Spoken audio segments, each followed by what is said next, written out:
The school hall was noisy, filled with the soft chatter of parents waiting for their children's teacher conferences. Clarissa sat in the far corner, her hands folded neatly on her lap. She wore her usual faded jeans and a plain blouse. Her hair was pulled back tightly, the way she always wore it when she didn't have time to fuss. She smiled politely at the women chatting in groups, holding fancy handbags, their nails polished and perfect. She didn't speak to anyone. She never did. Then she heard laughter, teenage girls, loud and playful. Clarissa looked up just in time to see her daughter, Maya, walking down the hallway with 3 other girls. They were dressed in stylish clothes, all bright colors and trendy sneakers. Maya looked confident, popular even. Clarissa smiled a little. She was proud. No matter how tough things were at home, at least Maya was doing okay. But then it happened. One of the girls looked in Clarissa's direction and asked, "Is that your mom?" Maya glanced toward Clarissa, then rolled her eyes. "Her? No, that's just our housemaid," she said with a little laugh. The girls giggled. One of them whispered something, and they all laughed harder. Clarissa froze. The smile dropped from her face. Her heart sank, heavy and sharp. She tried to look away quickly, as if she hadn't heard. But she had. Every word, every giggle. Her ears rang. Her chest tightened. Maya didn't even look back. Across the room, Mrs. Hamilton, Maya's homeroom teacher, had seen the whole thing. Her eyes followed Maya and her friends as they walked away, then slowly turned to Clarissa. Their eyes met. Mrs. Hamilton gave a small nod, soft but knowing. Clarissa tried to pull herself together. She stood up and smoothed her clothes, blinking fast to stop the tears. She wasn't going to cry here, not in front of all these people. Later that afternoon, in class, Mrs. Hamilton stood at the front of the room. "Before we start," she said, "I want to talk about something important. Gratitude." The room went quiet. Some people are lucky. They have parents who show up, who work day and night to make sure there's food on the table. Some of those parents wear suits. Some wear aprons. But love isn't measured in money or clothes. It's measured in sacrifice. Maya looked up from her notebook. She didn't move. She didn't blink. Mrs. Hamilton looked directly at her, just for a moment. No one else noticed. But Maya did. And for the first time, a flicker of shame crossed her face. Clarissa never planned to live like this. A few years ago, things were different. She was a nurse at a hospital in Atlanta, wearing scrubs, helping people, and feeling proud of the work she did. She and her husband, Elijah, had dreams. They had just moved into a small house and were saving up to send Maya to a good school. Then the accident happened. Elijah was on his way home from work when a drunk driver ran a red light. The crash broke his spine. He survived, but he couldn't walk anymore. He spent months in the hospital, and then even longer at home in a wheelchair. The strong man Clarissa once knew faded into someone quiet, bitter, and cold. He stopped laughing. He barely spoke. Most days, he just stared out the window. Clarissa had to quit her job to care for him. At first, she thought it would be for a short time. But weeks turned into months, and bills started piling up. The money they had saved was gone. And with Elijah not working and her unable to take long shifts, they fell behind. She started cleaning houses. It wasn't what she trained for, but it was work. She cooked meals for people who didn't even say thank you. She babysat children who called her by her first name like she was nobody. But she did it all because of Maya. Maya was her world. She was 11 when the accident happened. At first, she was quiet and confused, watching her father change and her mother run herself ragged. But as the years passed, something in Maya began to change too. She started pulling away. She didn't want Clarissa walking her to school anymore. She didn't want to bring friends home. She always seemed ashamed. Clarissa tried to understand. She knew Maya wanted to fit in. Her school was full of rich kids. Their parents drove fancy cars and took vacations every summer. Maya, in comparison, had secondhand clothes and an old phone that sometimes didn't even work. Clarissa did her best, but it was never enough in Maya's eyes. At home, Elijah barely spoke to Maya. He spent most of his days in his room, watching the same shows or scrolling through his phone. He didn't ask about school, didn't notice the sadness building in his daughter. Clarissa, on the other hand, tried to stay involved. She packed Maya's lunches, helped with homework when allowed, and reminded her how smart and beautiful she was. But the warmth was never returned. Maya had grown cold, distant. She never said thank you. She rolled her eyes when Clarissa asked about her day. Still, Clarissa kept going. She believed that love meant staying, even when it hurt. Some nights, after cleaning 3 houses in one day, Clarissa would sit in the dark living room, too tired to eat. She would look at photos of when they were happy. Maya in a birthday dress. Elijah smiling by the grill. Clarissa laughing between them. She missed those people. Every morning, she woke up early to make breakfast, pack Maya's school bag, and make sure Elijah had what he needed before she left for work. She didn't complain. She didn't cry in front of anyone. But inside, she was tired. Not just in her body, but in her heart. And now, after what happened at the school hallway, Something inside her had cracked. Her own daughter was ashamed of her. Not just quiet or embarrassed, but truly ashamed. Clarissa kept hearing the words, "That's just our housemaid." It wasn't just painful, it was humiliating. And yet, Clarissa couldn't bring herself to get angry. Not fully, because deep down, she knew Maya was hurting too. The silence at home. The weight of growing up with a father who was barely there and a mother who worked like a ghost. The loneliness of pretending everything was okay. Still, Clarissa wondered, when did love stop being enough? She stood in her small kitchen the next morning, stirring oatmeal on the stove, trying to figure out how to fix something she wasn't sure she broke. Maya hadn't said a word since the parent-teacher night. Elijah was in his room, as always, and Clarissa, tired and unseen, was left alone with her thoughts. Later that evening, Clarissa sat at the small dining table, waiting. The oatmeal from the morning was still sitting in the pot, untouched. She didn't have the energy to cook anything else. The house was quiet except for the sound of the TV in Elijah's room. Maya had been home for hours, but she hadn't come out of her room. Clarissa finally stood up and walked to her daughter's door. She knocked gently. "Maya, can we talk?" There was no answer. She knocked again, a little louder. "Please, sweetheart. Just for a minute."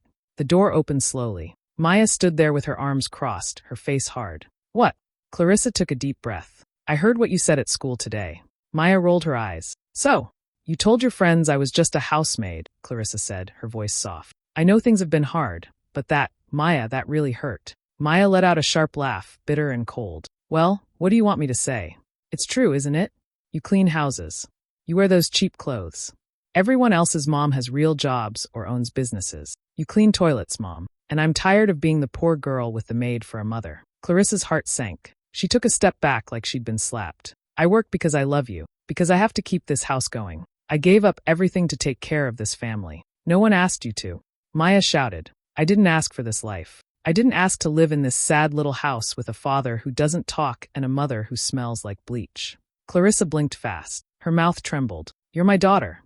I've done everything for you." Maya's eyes filled with angry tears. "Then maybe you should have done something better with your life. Maybe then I wouldn't be so ashamed." At that moment, a voice came from the hallway. "Enough." It was Elijah. He sat in his wheelchair, slowly rolling forward. His voice was low but firm. It had been months since he'd spoken more than a few words. Maya turned in shock. "I've sat here long enough, letting your mother carry all of this. All of us," he said. "You think she's a maid? She's a warrior. You think you're ashamed?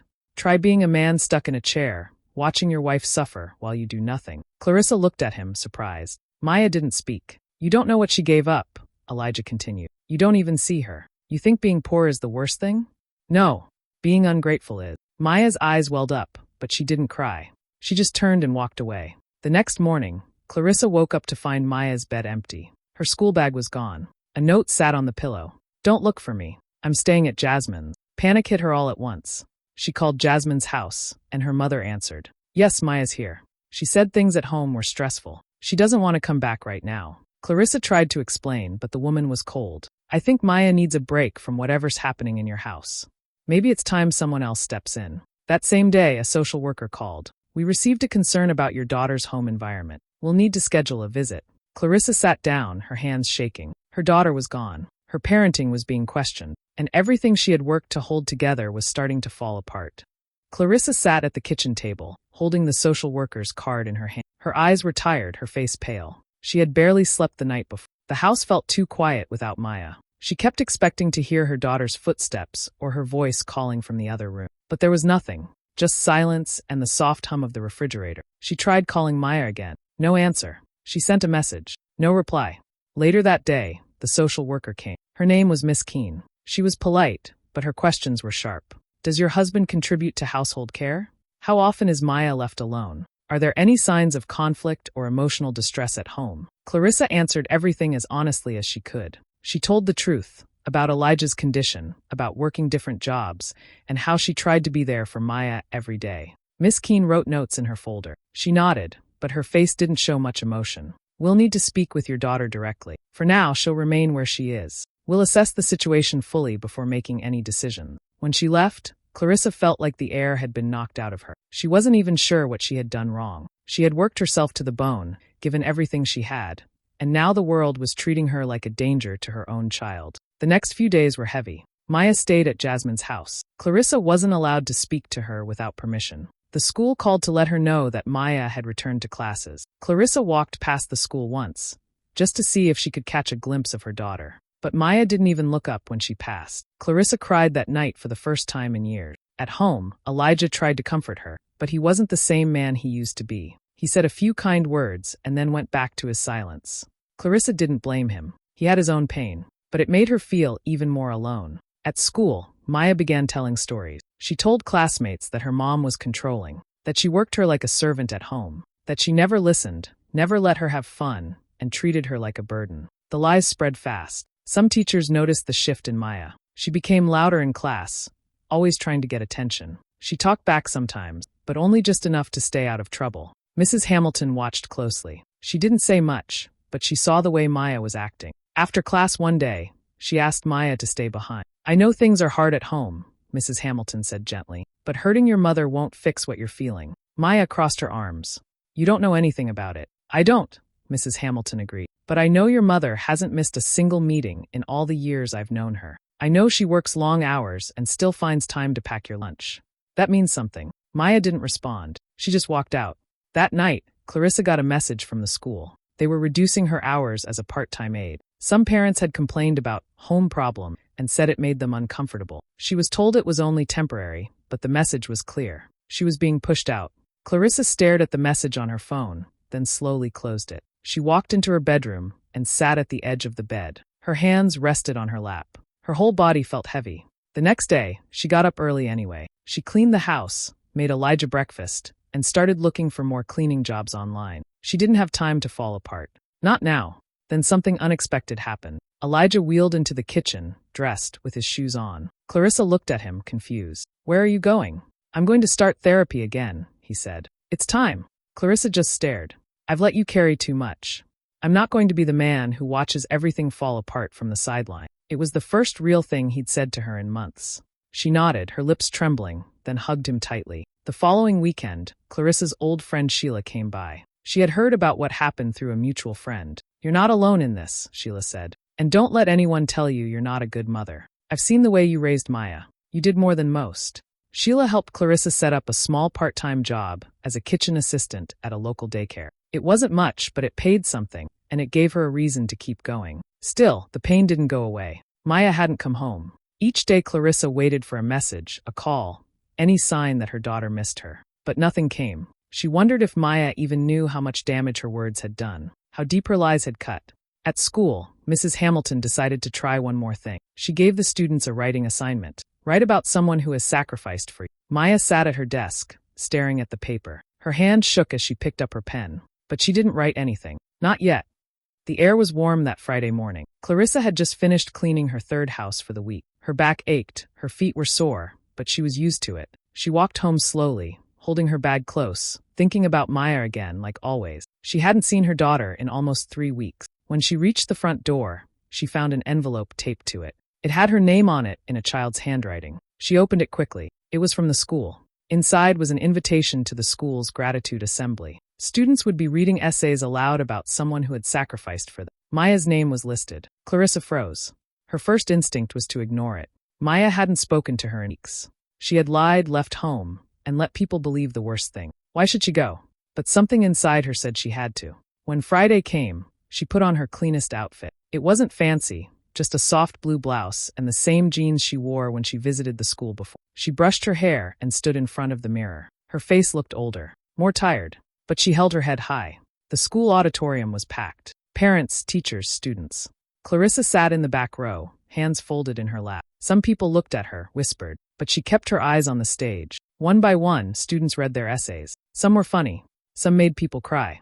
Then the principal called out, "Next, we have Maya Thompson." Clarissa's breath caught. Maya walked slowly to the microphone. She wore her school uniform, neat and pressed. She held a piece of paper, but her hands were shaking. She looked around the room, and then her eyes landed on Clarissa. They locked eyes. For the first time in weeks, something in Maya's face softened. She looked back down at the paper and began to read. "When I was younger, I thought strength looked like people who had power or money. I thought being respected meant being admired or followed. I didn't understand what real sacrifice was." The room went quiet. "My mother is a housemaid. She cleans other people's homes, takes care of her sick husband, and still finds time to pack my lunch every day. She wakes up before the sun and goes to sleep long after everyone else.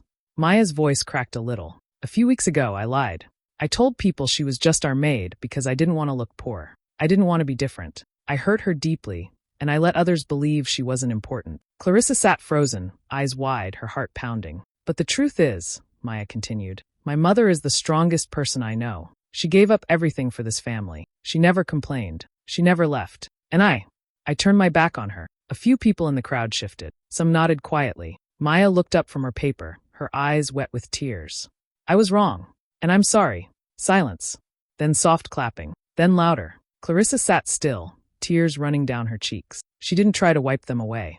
After the assembly, Maya came down the stage. She walked straight to her mother. People moved out of the way as she approached. Clarissa stood up, unsure what to say. But Maya didn't wait. She wrapped her arms around her mother tightly and whispered, I'm so sorry, Mom. Clarissa broke. She hugged her daughter back and sobbed into her shoulder. Mrs. Hamilton stood nearby, smiling faintly, her arms crossed. For the first time in a long time, Clarissa felt seen. Not just after the assembly, Clarissa and Maya walked home together for the first time in weeks. Neither of them said much at first. The wind was gentle, the street quiet. But there was a peace between them, something soft and real, like a wound starting to heal. When they reached the front door, Maya turned to her mother. Can I come back home? Clarissa looked at her daughter, then slowly nodded. Yes, but we talk. No more hiding. No more lies. Maya nodded quickly, tears forming again. I promise. They walked inside. Elijah was sitting by the window, watching the birds outside. He turned when he heard the door, and when he saw Maya, his face lit up, not with anger but relief. Hi, Dad, she said quietly. He smiled. Welcome home. That evening, Clarissa made stew and rice, Maya's favorite. They ate together at the small kitchen table. It wasn't perfect. There were still cracks in the air, words unspoken. But it was a start. Over the next few days, things began to change. Maya returned to school with a different attitude. She apologized to Mrs. Hamilton in private and began taking her studies more seriously. She even joined a volunteer program at school, helping younger students with reading. Clarissa, too, started finding new ground. She spoke to the school principal. With Mrs. Hamilton's support, her job as a classroom aide was offered back to her. The complaints had died down after Maya's speech. In fact, a few parents even came to her and said they respected her more now that they knew her story. But Clarissa didn't stop there. She applied to take evening classes, basic accounting. It was something she'd always wanted to learn but never had time for. With Sheila's help and a local women's foundation, she got a small scholarship. Each evening after dinner, she sat with her textbooks at the table while Maya did her homework beside her. One night, Maya looked over and asked, Why accounting? Clarissa smiled. Because I want to open my own cleaning business someday, and I'll need to know how to run it properly. Maya grinned. Can I design the logo? Clarissa laughed. Only if you work for me someday. Deal.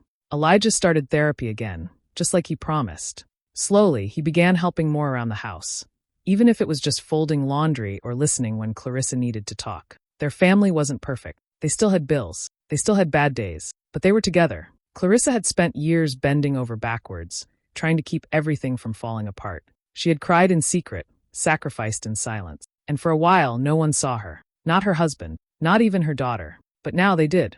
She wasn't just a maid. She was a mother. A wife. A survivor. She had every reason to give up, but she didn't. She kept going. And for the first time in a long while, she wasn't just holding her family together. She was building something new. One Sunday afternoon, Clarissa stood in the small backyard, hanging clothes on the line. The sun was bright, and a soft breeze moved through the trees. She could hear Maya inside, laughing as she helped Elijah organize old photo albums. Clarissa closed her eyes for a moment and took a deep breath. The air felt different now, lighter. Maya came outside holding one of the photo albums. Mom, she said, look at this picture of you when I was little. Clarissa turned and smiled. It was an old photo of her holding baby Maya, her face young but tired, full of love. You've always been carrying me, Maya said softly, even when I didn't know it. Clarissa walked over and wrapped her arms around her daughter. That's what mothers do, she whispered. They stood like that for a moment, just holding on. Later that evening, they sat down for dinner. Elijah said grace, his voice steadier than it had been in years. The table was filled with simple food, but the warmth between them made it feel like a feast. As they ate, Maya reached for her notebook and said, I've been writing something. I want to read it to you. Clarissa nodded. Maya opened the notebook and began. My mother is not just a housemaid. She is the backbone of our family, the light in our darkest days, and the reason I believe in second chances. Clarissa's eyes filled with tears again, but this time, they were different. They weren't from pain. They were from healing. After dinner, while washing the dishes, Clarissa looked out the window at the night sky. It was full of stars. She had been invisible for so long. But not anymore. She was seen. She was heard. She was loved. And that finally was enough. Hey besties. Thanks so much for watching till the end. If this story touched your heart, don't forget to like, share, drop a comment, and of course, subscribe for more powerful, emotional drama stories. See you in the next one. Her friends invited everyone except her to their girls' trip, so she booked one seat beside. You won't want to miss it. Bye for now.